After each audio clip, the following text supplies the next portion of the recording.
شان شریعت نور طریقت مخزن حکمت اعلی حضرت نکہت ایمان دین کی عظمت حسن عقیدت اعلی حضرت حق سمجھایا حق فرمایا حق کے علاوہ سب ٹھکرایا حق کی عزت حق کی رفعت حق کی نصرت اعلی حضرت علم و ادب کے حاکم و سلطان علم و فضل کے نیر تاباں پیکر دانش فن کی تابش فکر کی ندرت اعلی حضرت شمع رسالت کے پروانے آل محمد کے دیوانے پیش نظر اصحاب کی سیرت روح عقیدت اعلی حضرت الحمدللہ رب العالمین الصلاۃ والسلام علی سید الانبیاء والمرسلین وعلی آلہ واصحابہ وازواجہ وذریاتہ واہل بیتہ وشہداء محبتہ اولیاء امتہ حبیبہ اجمعین برحمتک یا ارحم الراحمین۔ ناظرین و سامعین، السلام علیکم ورحمۃ اللہ وبرکاتہ۔ محمد یعقوب خان صاحب نے سرکار سیدی اعلیٰ حضرت فاضل بریلوی رحمۃ اللہ تعالیٰ علیہ سے 6 سوال دریافت کیے، پوچھے۔ پہلا سوال یہ تھا کہ حضرات اولیاء اللہ بعد وصال زندہ رہتے ہیں یا نہیں؟ اگر زندہ رہتے ہیں تو کوئی دلیل قطعی ان کی حیات ابدی پر ہے یا نہیں؟ اور اگر نہیں زندہ رہتے تو اس پر کوئی برہان قاطع ہے یا نہیں؟ دوسرا سوال، اولیاء اللہ کے تصرفات اور ان کے فیوز و انوار و برکات بعد وصال بھی موجود رہتے ہیں یا بعد موت ظاہری وہ سب ختم ہو جاتے ہیں؟ حاجت مندوں کا بزرگان دین کی درگاہوں سے فیضیاب ہونا برحق ہے اور اس پر کوئی دلیل شرعی ہے؟ اگر ہے تو کیا دلیل ہے؟ اور اگر نہیں ہے تو کیا یہ سب محض توہمات ہیں؟ ان کے توہمات ہونے پر کیا دلیل ہے؟ تیسرا سوال یہ تھا، بزرگان دین کی درگاہوں پر حاضر ہونا اور ان سے یہ کہنا کہ آپ مستجاب الدعوات اور مقبول بارگاہ ہیں، یعنی آپ کی دعائیں اللہ کی بارگاہ میں مقبول ہوتی ہیں، ہمارے لیے دعا کیجئے کہ خداوند عالم ہماری وہ غرض پوری کر دے۔ شریعت غرہ اس میں اس کی کوئی اصل ہے یا نہیں؟ یعنی شریعت میں اس کی کوئی اصل ہے یا نہیں؟ اگر اس کی کوئی اصل ہے تو کس کتاب میں ہے؟ چوتھا سوال تھا، اولیاء اللہ کو مزارات پر جانے سے خبر ہوتی ہے یا نہیں؟ اور ان میں یہ احساس ہے تو بارگاہ ذوالجلال میں عرض کر کے کسی مصیبت زدہ کی تکلیف اور مصیبت کا ازالہ کرا دیں یا نہیں؟ پانچواں سوال یہ تھا کہ حضرت غوث پاک کو دستگیر کہنا جائز ہے یا نہیں؟ یعنی سرکار غوث اعظم رضی اللہ تعالیٰ عنہ کو دستگیر کہنا جائز ہے یا نہیں؟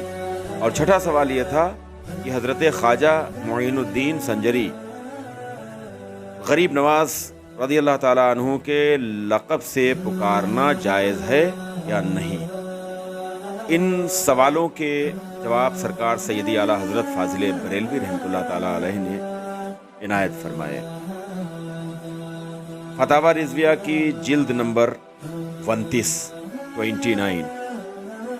اور اس 29ویں جلد کے صفحہ نمبر 102 103 اور 104 105 پر اس کے جواب تحریر ہیں، آپ چاہیں تو دیکھ بھی سکتے ہیں۔ سرکار سیدی اعلیٰ حضرت فاضل بریلوی رحمۃ اللہ تعالیٰ علیہ نے پہلے سوال کا جواب عنایت کیا۔ پہلا سوال یہ تھا کہ حضرات اولیاء اللہ بعد وصال زندہ رہتے ہیں یا نہیں؟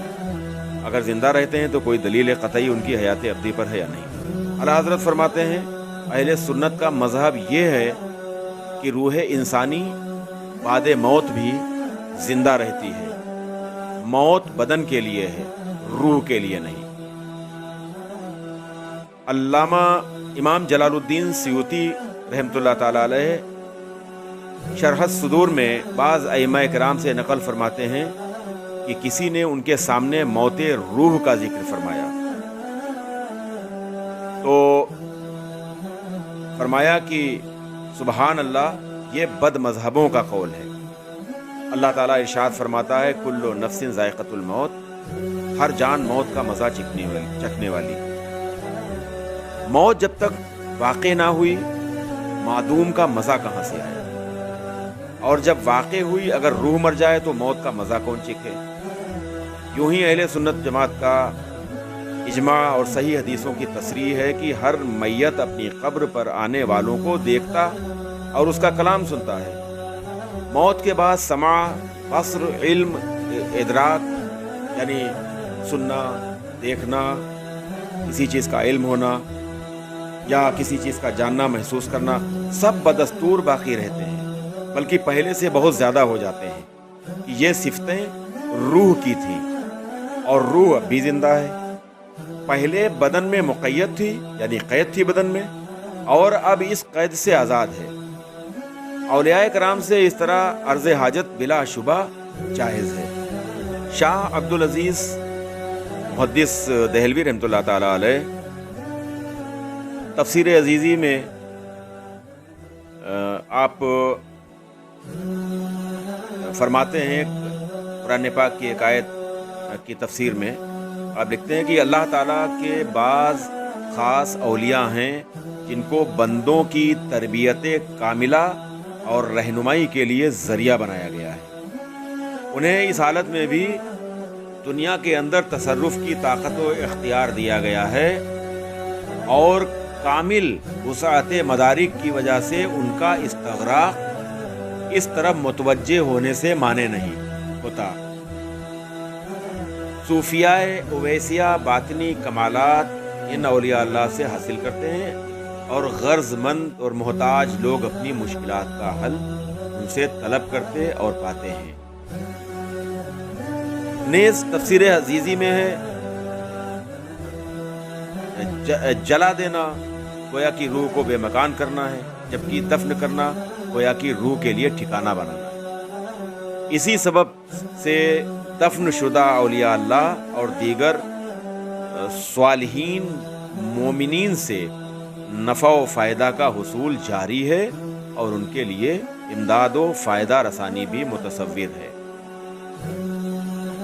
اسی میں حضرت عبدالعزیز محدث دہلوی رحمۃ اللہ علیہ تفسیر میں فرماتے ہیں، ایک سورہ مطففین میں آپ فرماتے ہیں کہ مقام علیین ساتوں آسمانوں کے اوپر ہے، اس کا نچلا حصہ سدرۃ المنتہا اور اوپر والا عرش مجید کے دائیں پائے سے ملا ہوا ہے۔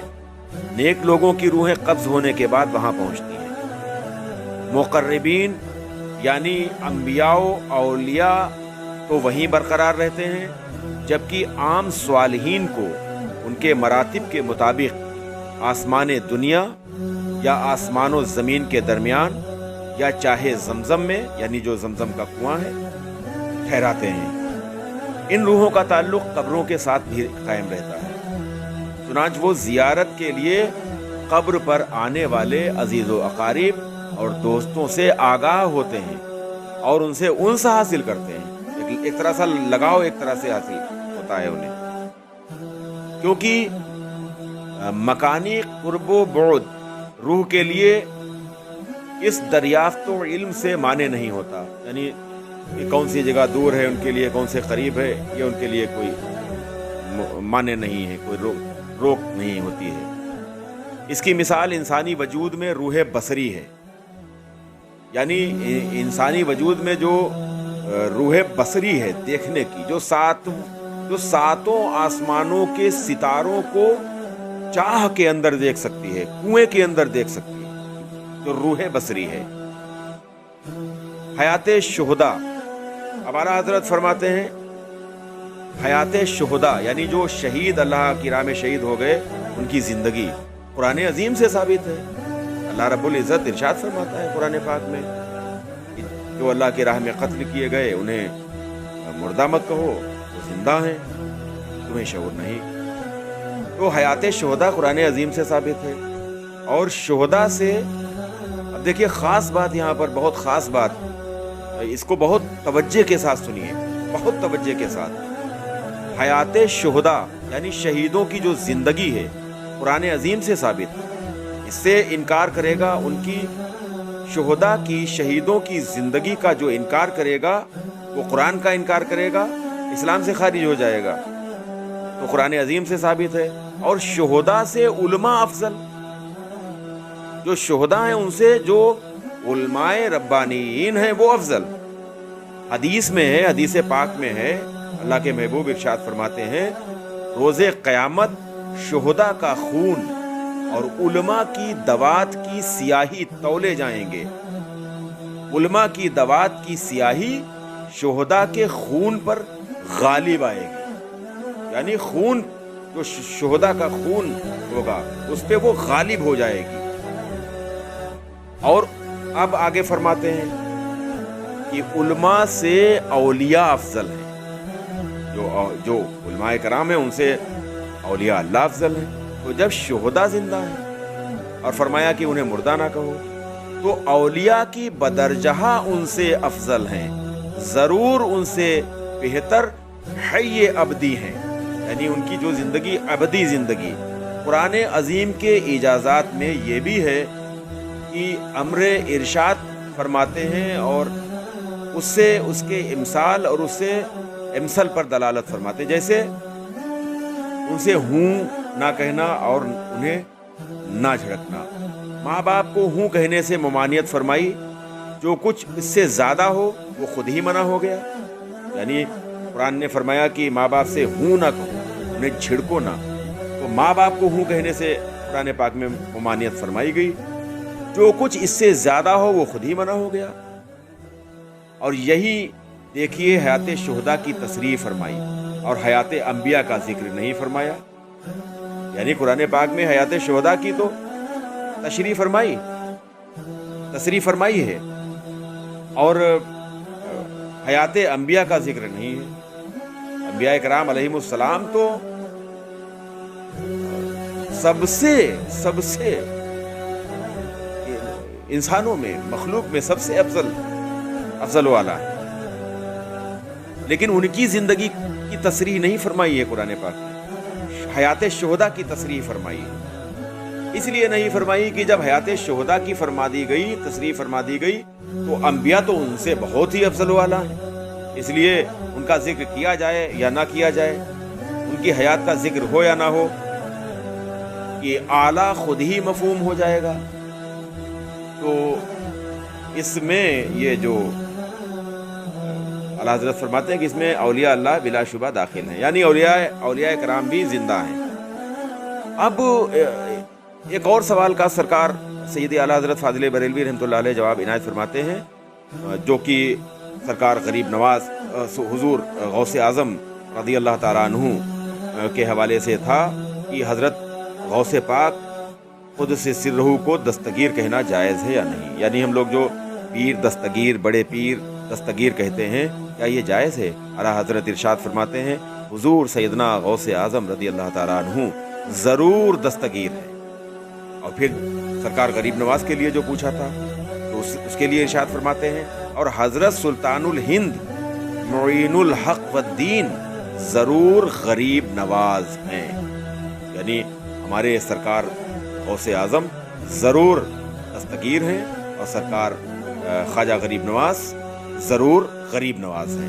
سرکار غوث اعظم فرماتے تھے کہ میرے بھائی حسین حلاج کا پاؤں پھسلا، ان کے وقت میں کوئی ایسا نہ تھا کہ ان کی دستگیری کرتا، اس وقت میں ہوتا تو ان کی دستگیری فرماتا، اور میرے اصحاب یعنی ساتھی اور میرے مریدوں اور مجھ سے محبت رکھنے والوں میں قیامت تک جس سے لغزش ہوگی، اس کا قدم لڑکھڑائے گا، کوئی غلطی ہو جائے گی، میں اس کا دستگیر ہوں، اس کی مدد کروں گا۔ تمام مسلمانوں کی زبانوں پر حضور کا لقب غوث اعظم ہے، یعنی سب سے بڑے فریاد رس۔ شاہ ولی اللہ صاحب اور شاہ عبدالعزیز صاحب درکنار۔ اعلیٰ حضرت فرماتے ہیں شاہ ولی اللہ صاحب اور شاہ